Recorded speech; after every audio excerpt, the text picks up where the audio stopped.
Welcome to Burn the Ship, the podcast that helps entrepreneurs go all in on their business, and we introduce them to professionals that can help them to do so. Today, we have a very special guest. Brandilyn, how are you doing today? I'm fantastic. How are you doing I'm doing good. today? I'm doing good. Please introduce yourself and the name of your business. I'm Brandilyn Hallcroft. I have Metro Designs. This is my 20-year anniversary of having the website itself, but I didn't incorporate it until a little bit later. But I've been around a long time doing marketing, graphics, and whatever else comes my way. Awesome. We so look forward to learning more about your business. But before that, we want to learn a little bit more about your story. And we understand that time is one of our most valuable resources. So tell us a little bit about your journey. My journey's been awesome, actually. I've been kind of all over the place. I've lived in 5 different states, and now I'm in Vegas. I do like it here, but if there's any kind of opportunity to take me away, I'd probably go just because that's how I am. Um, I have been doing graphic design marketing for 26 years now, with a hobby and passion for psychology, which was actually my first major in college, but I didn't follow through with that because I didn't want to write the long-term papers. Um, and I just, took the path of doing graphics and marketing instead because of that. But I still have a passion for psychology, and I have some projects I do with that as well. Now, with the psychology, I always try to get back to the origin of people. Now, when you were going to school and you were trying to make the decision of what you wanted to study, you chose psychology. Was that because you had psychologists in your family, or did you always look to help people? Tell us a little bit about how you started on that path. Um, Honestly, I was fascinated and still am fascinated with the way that people behave, including myself. And I wanted to understand like why we do some of the things that we do. I mean, it's so much of it isn't obvious, for the most part, it's there's a lot of subconscious things that we do that point us in different directions. Sometimes it's the right thing, sometimes it's the wrong thing. We end up doing some weird stuff that are in between and we don't ourselves understand it. And so I wanted to understand it better because it was important to me to live a happy life, and understanding myself and how other people behave has actually contributed to me being able to function properly with all the crazy that's going on around us all the time. I definitely can understand that. One thing about a human being, we're definitely hard to understand, even ourselves. So I can see how you started on that path. Now, you said there was a paper that came into play, didn't want to necessarily get that done, and then you kind of started focusing on graphics and being a creative. What pushed you down that path? It's funny. I when I look back and I changed my mind about so many things that I was doing. I mean, I did everything in my youth.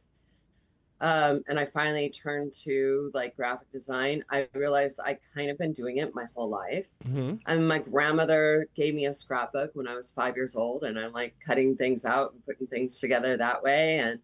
And then I had different pictures that was drawing, and a number of things. And then all of a sudden, trying to find myself in my youth, and I was like, oh, duh, graphic design. I mean, sometimes it's not obvious I wasn't exactly doing graphic design, but with all the different drawings and arts and crafts and even working on the computer, we had like a 360 before the internet even existed. And here I was, 12 years old, fascinated with the computer. And my parents would call me into the room to fix it. Like, so the kids were fixing the computers even back then, Yeah, that makes a lot of sense because I don't know what it is with us as adults. The kids, they just know that stuff a little bit better, so we lean on them. So they were leaning on you about that early. Now, you have 2 different studies that you were going under, psychology, and you were trying to incorporate the graphic design. Tell us a little bit about how those 2 mesh together and how you are able to take the thoughts and the feelings of others and incorporate it in an artistic fashion? Funny, my original website before I started Metro Designs was called Receptive Imagination. And Okay. I had chosen that name because that's the way that I described the way that I created things. I would listen to a client, pay attention to what their needs were, what they wanted. I would receive that information, and then I would use my imagination to create the design. Hmm. And so there actually is a lot of psychology involved in that, and being able to understand people and listen well, which is where a lot of people fall short. But I had to change the name because people aren't very good at spelling. Hmm. And so I found myself on the phone going RECEPTIVEIMAG, like going, Yes. okay, this isn't going to work. Metro Designs, it is. Yes, yes, yes, yes. I got you. Now, when you were finishing up school, did you go the corporate route first, or were you always an entrepreneur? Tell us a little bit about No. how life looked right when you got out of school or were finishing up school. Well, I had sworn that I wanted to be an actress. I started Okay. taking acting classes and dance classes when I was really young. Mm-hmm. And so I finished college, and then I got out and I was like, no, I'm going to be famous. I'm Okay. going to be an actress. Okay. Okay. Okay. So I did a bunch of background work. I worked on tons of movies and TV shows and commercials and things like that. And then I finally got a short one-liner in a really well-known show. Mm-hmm. And they had me dress up with pigtails in this really hideous costume. And the camera was in my face, and all I could think was, I don't want anyone to see me. Oh my gosh. What am I doing? Okay. And then I walked off. They ended up taking my line from me. Mm-hmm. So, but I'm still in it, and I'm in the background all. Yes. But I realized as I was walking off that set, I don't think I want to be an actress. Like, if I'm sitting around on camera and all I could think is I don't want everyone to see me, Mm-hmm. then this wasn't where I'm supposed to be. Yes.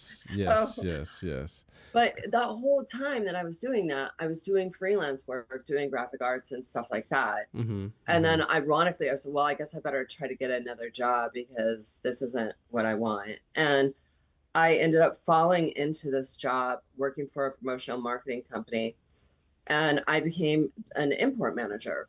Mm-hmm. And there was a lot of design and marketing that went along with that. And then I went from that job to another promotional marketing company. And then in 2008, I lost my job due to the economic collapse that happened. Mm-hmm. And I ended up just saying, well, I guess I'm just going to go into this and keep going. And I've had some jobs like here and there in between that I've taken on because I'm not getting enough business or whatever. But for the most part, I've been really independent in the way that I work. And after the whole pandemic and everybody going, oh, gig work and this and that, and I'm like, I invented that like 20 years ago. I mean, like, this is where I've been living for a long time. Like, welcome to my world. Yes, yes, yes. Some things that are new to others, are just old for some people. I've talked to a lot of people over time, and gig work is one of those keywords that are out there right now, and it Yeah. seems like you picked that up a while back. Now, during that time, 2008, you're right, it was a financial ruin for the economy, and I know you had experience working with other promotional companies. Was there a reason, or was there an event that happened where you say, you know what, I don't want to work for someone else, I want to go and plant my own seed? Was there an event that happened that made you burn the ship and go all in on yourself? Yeah, I mean, it was complete and utter frustration Mm-hmm. and like not feeling seen. Mm-hmm. And so, I mean, because of course, like when I lost my job, I took a severance package and took off to Texas. I was living in California at the time, Mm-hmm. and because I was like, this is going to go a lot further from me there, and I don't know, I don't know how long I'm going to be in this mess. And so I moved to Texas, and the first thing I did was actually try to get a job, sending out resumes and doing this and doing that, and I couldn't get hired anywhere because everyone was too too afraid to hire. And honestly, when it comes to like financial situations, the marketing department is usually the first to get cut. You Mm-hmm. know, they want to keep the sales, they want to keep the admin, but the marketing goes first. And so there weren't a lot of options available. And I went to an interview, and it was such a pain. They did like five different interviews. I'm going all over town and like this and that and the other thing. And I'm going, I don't have money. Like, I can't believe I'm having to drive all this. You're putting me through all of this. And for what? And then 2 days later, they called and, oh, I'm sorry, we chose another candidate. Like, why did you put me through so much Mm-hmm. just to go with someone else? Like, and I was like, okay, fine. I was mad. And I said, fine, if you're not going to hire me, you're going to compete with me. And I hung up the phone and I just went full force into like advertising here, like going on Craigslist back then, trying to Mm-hmm. find, different clients, like just hustling. And then following that, I started an Etsy shop where I started selling digital party supplies, and that kind of carried me for a long time. Okay. Okay. Um, and along with like the clients that I work with, and then I started writing books, and I mean, I just like exploded into whatever I felt like doing at that point. So. Yes, yes. Well, it's good that you were able to take that bad timing that was going on and turn it into something beautiful. So tell us about your business. We understand that there's a lot of aspects of marketing. Tell us the ins and out of your business so we can know how to best refer you out to others. Well, I pretty much do everything. I really do. I do video editing. I do podcast editing, graphics, the basic marketing stuff. Like, I do voiceovers and the researching and trying to, the ad space, all of that stuff. If there's anything, if I have also like a good network of people to where if I have an overflow of work, I have other people I could call on to do things. But for the most part, I'm kind of one of those like, well, if I don't know how to do it, I'm going to figure it out. And I just jump in and provide whatever is needed for the client when they need it. And it's variable. Different clients need different things. And I just kind of one of those go-to girls to where they need something, they call me. If I don't know how to do it, I probably know somebody or I'll figure it out. Understand, understand. Now, with it, graphic design is a very huge, important part of your business and your branding. When someone has an arrangement with you and they come in to work with it, tell us a little bit about how you figure out how to get them going in the right direction if they have no clue of where they want to go. It's a matter of asking the right questions. Really kind of like, what are you trying to achieve? What are your goals? I mean, everybody's goal is more money, more money, more money. Okay, well, I have to dig a little bit further than that. Like, what do you envision? Like, what are, I'll say, if when it comes to graphics itself, I'll say, send me, 3 images that you just randomly find online that inspires you, Mm-hmm. so I could get an idea of like what their inspirations are, and I could kind of tap into that psyche of like what they're thinking after going through a series of questions. And like, how would you, obviously another question is, what's your budget, Mm-hmm. because people, they all have a shoestring budget they want. A lot for Especially little. graphic arts, you Yes. don't tell your friends you do graphic design and marketing, because they'll call, can you just do this one Mm-hmm. thing, Mm-hmm. like, Mm-hmm. it'll only take a minute. Mm-hmm. Mm-hmm. Is that something that they ask for when it comes to flyers or PowerPoints or all the things? Is that something Oh, they all ask you to kinds type? of stuff. Yeah. I'll get questions asking me for an invoice, like, To create one. yeah, like, can you So, make a custom invoice for me? yes. Yes. And if I have something as like a friend or family, then I Mm-hmm. have something already, and I'm like, I can send you a template that I have. Like, Yeah. that's not a big deal. But Yeah. Yeah. I mean, it's yeah, it'll be random. I mean, people call me asking me about nutrition. Mm-hmm. Uh, I So it's you, like, So because you're a they know jack I'm of a all trades. researcher. Yeah, as I say, you're a jack of all trades. It's one of those Yeah. things where anything in that holistic space, as well as the creative space, it seems like you have touched it just a little Mhm. bit. What would you say is the thing that you like to do the most? Now, I know that you can touch all types of things, but what thing brings you joy in helping a business when it comes to their marketing? Honestly, I love the psychological aspect and how people function. Mm-hmm.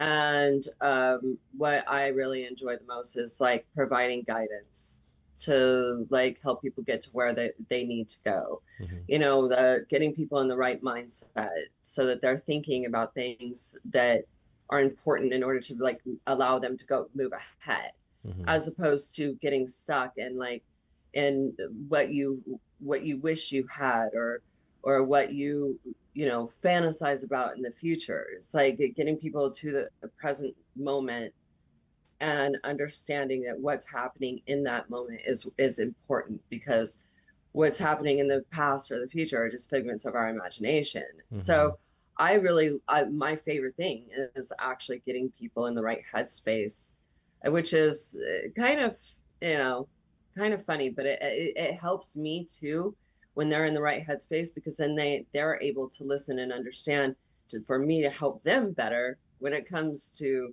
the services that I provide. If they're all over the place, Mm-hmm. like can't Mm-hmm. figure out like how to decide anything, then that makes my job a lot more difficult. So like just talking to people and seeing where they're at, like here, Mm-hmm. is really like one of the most important aspects of what I do. Yeah, that makes a lot of sense because if you guys are on the same page, you have them calm, cool, and can have a clear vision, then it makes your job easier because if they're sporadic and have ideas from left coast to the right coast, it's hard to kind of pinpoint that. And it seems like you're doing a great job of setting them at ease when it comes to let's get focused and let's have clarity. So I just was trying to see what was your favorite part of it. And when you talked about guidance, that leads me into the next segment where I'll talk about some of those business skills that you have acquired and nurtured over time that have helped you to be successful. Do you mind sharing some of those business skills with the audience that's watching today where maybe they can add that to their mix and try to strive towards that same success? Yeah, I mean, the best things are more psychological. Uh, Release your anxiety. Find ways to release anxiety. Do your breathing exercises. Get yourself in the present moment. Pay attention to what's going on around you. Um, Control what's happening here in your mind. Not control, actually, like just allow what's happening here to flow, because you're never really going to control. Control is actually just a false sense of security when things are spinning out of control. Mm-hmm. Mm-hmm. um, and being able to see things as they are and accepting them that way. Mm-hmm. So often we have that terrible boss that is just awful to work with. You just wish they would do this, or excuse me, you wish they would do that. But if you stop wishing that they were something that they're not and just accept them for who they are and work around that, then it actually makes the situation a lot better and easier. We all have those people that we've had to deal with that are difficult, as they say, Mm-hmm. and you're not going to change them. Right. Right. Accept that. Like, just, figure out how you can work with them, be that bigger person, and stop, fantasizing about whoever it is that you're dealing with as being somebody that they're not. Yes, yes. So That's great. Great words of advice there right there because you can't change someone's history. You know, they have been who they have been for all that time. You just got to figure out how to align with them so you guys can walk step in step the best way that you can. exactly. Yes, that's some great advice for those who are watching today. Yeah. Now we've talked a lot about your journey. We've talked about your business. we appreciate you sharing that skills because so many entrepreneurs miss out on that particular part of things. But now we want to talk about you specifically. Let's just say, like, things have been going for 26 years. They're coming along well. Let's just say that time and money is no issue at all. What is it that you would do with your time? I would probably, well, and working on getting more into coaching with coaching people and helping people get on track with their mindset and what they're doing. I mean, my other project is Journals to Healing, and I have 12 different types of journals to help people like get their head in the right place. Because for every time somebody has gone through the healing process, it actually, each person is a better person. Like the being committed to personal growth is really the only way to be. And your growth is going to be different than the person next to you. I mean, not comparing yourself to that and getting people into that right mindset to where they're living happier lives and they're not just anxious all the time, afraid of what's going to happen tomorrow, or having the Sunday night blues, as they say, before you go into a possible toxic work environment. Mm-hmm. I would love to be able to get to that point where I'm actually spending my time coaching people and helping them get to where they want to be in their life too. Now, you said there's 12 journals that you have. Do you mind sharing with us the first Yeah, journal? I actually have Yeah, right behind me. yeah. Let me swivel a little bit. Yeah, let's take a look at it and see what it looks like, and then if you can, just explain to us a little bit about one of them. Okay, so they kind of are the same sort of feel and look. Mm-hmm. These are Okay. different ones that I have. Okay, nice. This one is the self-esteem journal. Mm-hmm. And so the way that these work is, in the beginning, there's an explanation about there's a definition. There's a definition of what it is. Mm-hmm. And then there's an explanation about what the journal's about. Then there are some affirmations that people can look at that are related to that topic. Mm-hmm. And then it goes into the prompts. So in each one of the journals that I have, there are several like journal prompts. Mm-hmm. And let me see, I'll put this up. I don't know if it's viewable. I can see it. Yeah, I can see what you mean. So this one, for example, it starts out current mood. You select the mood that you have. Then the question is, what is one belief that you have about yourself that you would like to change? Mm-hmm. And then it goes further into it. Why do you believe this? Why is it unhealthy? Why is this unhealthy for your self-esteem? Write a positive affirmation that you can use to challenge this belief. Mm-hmm. Because it's not just about understanding what it is that you're dealing with, but actually breaking it down so that you can really view it. And then the affirmation part of it is that argument with the voice in your head. You've got the little devil over here going, you can't do this, you're not good enough. Mm-hmm. But then you create an affirmation that's got your little angel over here saying, no, I don't believe you. This is not correct. I am good enough. I can do this. So I'm going to keep going. You're just going to go to sleep for a while. Yes. That's amazing, that you have those journals in that form and fashion that can help prompt them to get through it.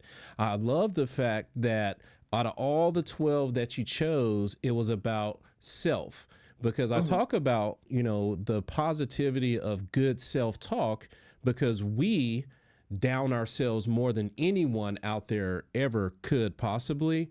And I appreciate you sharing the importance of having a positive self-talk, because if you can't help yourself, there's no way you can help someone else. So I definitely appreciate you sharing that aspect of what you would do. And it seems like it's been a lifelong journey for you to help others. You talked about, as you were getting prepared for your secondary schooling, you were trying to figure out how to help people. And even to that now, if all the money was there, you still were trying to help people. So that's one big thing that I want everyone to highlight. Now, if the people that are watching today have questions about your business, your journey, the journals, what's the best way for them to get in contact with you? Uh, any of my websites is fine. I am the only person that maintains and goes through them. So if you write me on my website, I'm going to be the one reading that email. I don't have some personal assistant stashing things away. But my two main websites are metro-designs.com and journalstohealing.com. So either one of those, you can message me. My contact info's on there, and I'm easily Googleable because I'm the only Brandilyn Hallcroft on the planet. So Okay, okay. That's awesome. That's awesome to have that uniqueness. yeah. I thought Roderick Ricks was unique, but no, there's a couple other that are out there, which is amazing. We definitely appreciate you coming on today and sharing with us. And for us, we always honor our guests for coming on and sharing the ups, downs, and all arounds by giving you guys the last word. So if you can, please look into the camera and tell the people something good. Something good. There's a quote that I really enjoy. I want to look at my book because I have it in my book. Um, Almost everything will work again if you unplug it. That includes yourself. And sometimes you just need to unplug and start over. Yes, thank you so much for coming on today and sharing with us. Thank you so much. Absolutely. And to everyone that is watching, be kind and thanks.